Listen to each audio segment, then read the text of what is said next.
नमस्ते छात्रों, ऑनलाइन निर्मल ज्ञान इस चैनल में मैं आपका स्वागत करती हूँ। तो आज हम देखने जा रहे हैं जो 7वीं कक्षा का जो लेसन है, मैना देवी का बलिदान।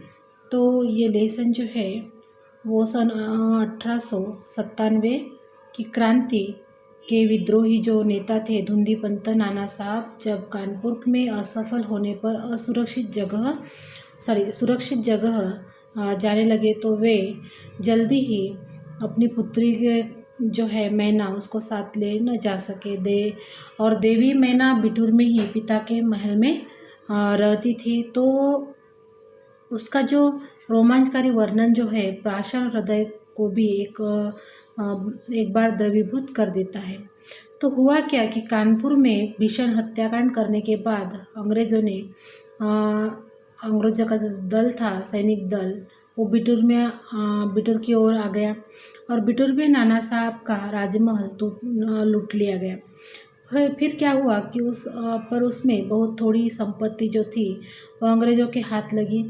फिर इसके बाद अंग्रेज़ों ने जो तोप जो थे उसके गोलों से नाना साहब का महल जो है वो ध्वस्त कर देने का निश्चय कर लिया। और जो सैनिक दल जो थे उन्होंने जब वहाँ तोपें लगाए तो उस समय महल के बरामदे में एक अत्यंत सुंदर बालिका आकर खड़ी हो गई और उसे देखकर अंग्रेज सेनापति बड़ा ही उसको आश्चर्य हुआ, क्योंकि महल लूटने के समय वह बालिका वहाँ कहीं दिखाई नहीं दी थी। तो फिर उस बालिका ने बरामदे में खड़ी होकर सेनापति को गोले बरसाने से मना किया। तो उसका करुणापूर्ण जो मुख जो था उसका देखकर और अल्पवयस देखकर सेनापति को बड़ा ही उस पर दया आ गई। और सेनापति जो है उसने पूछा क्या चाहती है। तो बालिका ने शुद्ध अंग्रेजी भाषा में उत्तर दिया, क्या आप कृपा कर इस महल की रक्षा करेंगे। तो हुआ क्या कि सेनापति कहने लगे, क्यों, तुम्हारा इसमें क्या उद्देश्य है। तो बालिका ने कहा, आप ही बताइए कि यह महल गिराने का आपका क्या उद्देश्य है। तो सेनापति यह महल जो है विद्रोहियों का नेता जो है नाना साहब उनका वासस्थान था, ऐसे उन्होंने कहा। तो फिर सरकार ने इसे ध्वस्त कर देने की आज्ञा दी है, ऐसा उन्होंने कहा। तो बालिका ने कहा कि आपके विरुद्ध जिन्होंने शस्त्र उठाए थे वे दोषी है, पर इस जड़ पदार्थ महल ने आपका क्या अपराध किया है। तो मेरा उद्देश्य इतना ही है कि यह स्थान मुझे बहुत प्रिय है और इसी से मैं प्रार्थना करती हूँ कि इस महल की रक्षा कीजिए। तो ऐसा जो मैना ने वो सेनापति को कहा। फिर क्या हुआ कि जैसे ही सेनापति ने दुख प्रकट करते हुए कहा कि कर्तव्य के अनुरोध से मुझे यह महल गिराना ही होगा, इस पर उस बालिका ने अपना परिचय बताते हुए कहा, मैं जानती हूँ कि आप जनरल है। आपकी प्यारी पुत्री मेरी और मुझमें गहरा संबंध था। कई वर्ष पूर्व मेरे पास बराबर आती थी और मुझे हृदय से चाहती थी। उस समय आप भी मेरे यहाँ आते थे और मुझे अपनी पुत्री के ही समान प्यार करते थे। तो मालूम होता है कि आप वे सब बातें भूल गए हैं। मेरी की मृत्यु से मैं बहुत दुखी हुई थी, उसकी एक चिट्ठी मेरे पास अब तक है। तो यह सुनकर सेनापति के होश उड़ गए और फिर उससे बड़ा आश्चर्य हुआ कि फिर उसने उस बालिका को भी पहचाना और कहा, अरे यह तो नाना साहब की पुत्री मैना है। फिर सेनापति कुछ क्षण ठहर कर बोले, हाँ, मैंने तुम्हें पहचाना कि तुम मेरी पुत्री की सहचरी हो, किंतु मैं जिस सरकार का नौकर हूँ उसकी आज्ञा नहीं टाल सकता, तो भी मैं तुम्हारी रक्षा का प्रयत्न करूँगा, ऐसे सेनापति ने मैना को कहा। फिर क्या हुआ कि उसी समय सेनापति सेनापति जनरल आउटरम वहां आ पहुंचे और उन्होंने बिगड़कर सेनापति हे से कहा कि नाना का महल अभी तक तोपों से क्यों नहीं उड़ाया गया। सेनापति हे ने विनयपूर्वक कहा, मैं इसी फिक्र में हूँ, किंतु आपसे एक निवेदन है कि क्या किसी तरह नाना का महल बच सकता है। तो ऐसा कहा। फिर आउटरम जनरल जो है उन्होंने कहा कि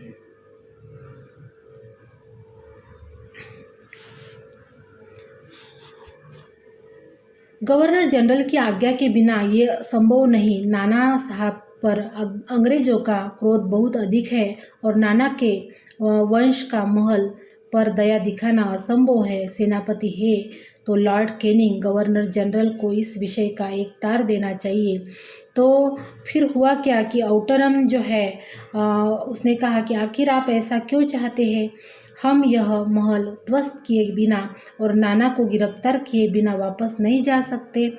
फिर सेनापति जो थे, सेनापति हे मन में दुखी होकर वहाँ से फिर चले गए। इससे बाद जनरल आउटरम ने नाना का महल फिर घेर लिया। महल का फाटक तोड़कर अंग्रेज सिपाही जो थे भीतर घुस गए और मैना को खोजने लगे, किंतु आश्चर्य है कि सारे महल का काना कोना खोज डाला पर मैना का पता नहीं लगा। फिर क्या हुआ कि उसी दिन संध्या समय लॉर्ड कैनिंग जो थे कैनिंग का एक तार आया और जिसका आशय इस प्रकार था कि लंदन के मंत्रिमंडल का यह मत है कि नाना का जो स्मृति चिन्ह है तक मिटा दिया जाए, इसीलिए वहाँ की आज्ञा के विरुद्ध कुछ नहीं हो सकता। उसी क्षण क्रूर जनरल आउटरम की आज्ञा से नाना साहब के सुविशाल राज मंदिर पर तोप के गोले बरसने लगे और घंटे भर में वह महल मिट्टी में मिला दिया गया। फिर क्या हुआ कि उस समय लंदन के सुप्रसिद्ध टाइम्स पत्र में 6 सितंबर को एक लेख में लिखा गया कि बड़े दुख का विषय है कि भारत सरकार आज तक उस दुर्दांत नाना साहब को नहीं पकड़ सकी, जिस पर समस्त अंग्रेज जाति का भीषण क्रोध है। जब तक हम लोगों के शरीर में रक्त रहेगा तब तक कानपुर में अंग्रेजों के हत्याकांड का बदला लेना हम लोग न भूलेंगे। तो उस दिन पार्लियामेंट की हाउस ऑफ लॉर्ड्स सभा में सर टॉमस हे की एक रिपोर्ट पर बड़ी हंसी हुई कि जिसमें सर हे ने नाना की पुत्री पर दया दिखाने की बात लिखी थी। तो हे के लिए निश्चय यह कलंक की बात है। जिस नाना ने अंग्रेज नर नारियों का संहार किया, उसकी पुत्री के लिए क्षमा, अपना सारा जीवन युद्ध में बिताकर अंत में वृद्धावस्था में सर टॉमस हे एक मामूली महाराष्ट्रियन बालिका के सौंदर्य पर मोहित होकर अपना कर्तव्य ही भूल गए। हमारे मत से नाना के पुत्र पुत्री तथा अन्य कोई भी संबंधी जहाँ कहीं मिले मार दिए जाए। नाना की जिस पुत्री से है का प्रेमालाप हुआ है उसका उन्हीं के सामने फांसी पर लटका देना चाहिए। तो हुआ क्या कि इस तरह से जनरल हे ने उनको मीन्स दया की भावना दिखाई, लेकिन ये उन पर ही उलट पड़े और सन 1897 के सितंबर मास में अर्धरात्रि के समय चांदनी में एक बालिका स्वच्छ उज्जवल वस्त्र पहने हुए नाना साहब के भग्नावशिष्ट प्रासाद के ढेर पर बैठी रो रही थी।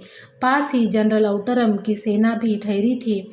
कुछ सैनिक रात्रि के समय रोने की आवाज़ सुनकर वहां आ गए और बालिका केवल रो रही थी, तो सैनिकों के प्रश्न का कोई उत्तर नहीं देती थी।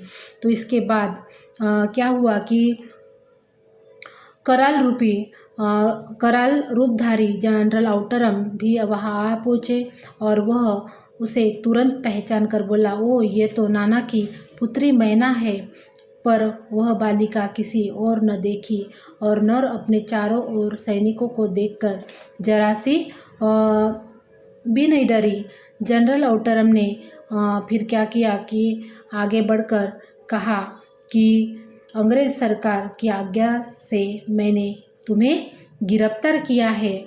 और मैना उसके मुंह की ओर देखकर आर्त स्वर में बोली, मुझे कुछ समय दीजिए जिससे आज मैं यहाँ जी भर के रो लूँ। फिर क्या हुआ, पर पाषाण हृदय वाले जनरल ने उसकी अंतिम इच्छा भी पूरी नहीं होने दी और उसी समय मैना के हाथ में हथकड़ी पड़ी और वह कानपुर के किले में लाकर कैद कर दी गई।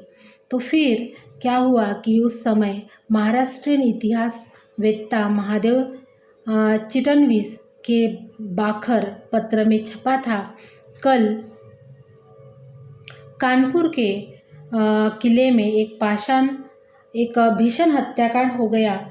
नाना साहब की एकमात्र पुत्री मैना धधकती हुई आग में जलाकर भस्म कर दी गई और भीषण अग्नि में शांत और सरल मूर्ति जो है उस अनुपमा बालिका को जलती देख सबने उस देवी समझकर प्रणाम किया। तो इस तरह से 1897 की ये बात है। और इसमें क्या हुआ कि एक सुंदर सी बालिका जो थी नाना साहब की, तो उनको उसको अग्नि में जला दिया गया। इस तरह से मैना देवी का बलिदान ये जो लेसन है यहाँ पे समाप्त हो गया। अगर आपको ये वीडियो अच्छा लगा तो वीडियो को लाइक कीजिए, चैनल को सब्सक्राइब कीजिए और अपने दोस्तों के साथ फॉरवर्ड करना बिल्कुल नहीं भूलिए, ताकि ये वीडियो का फ़ायदा उन लोगों को भी होना चाहिए। धन्यवाद।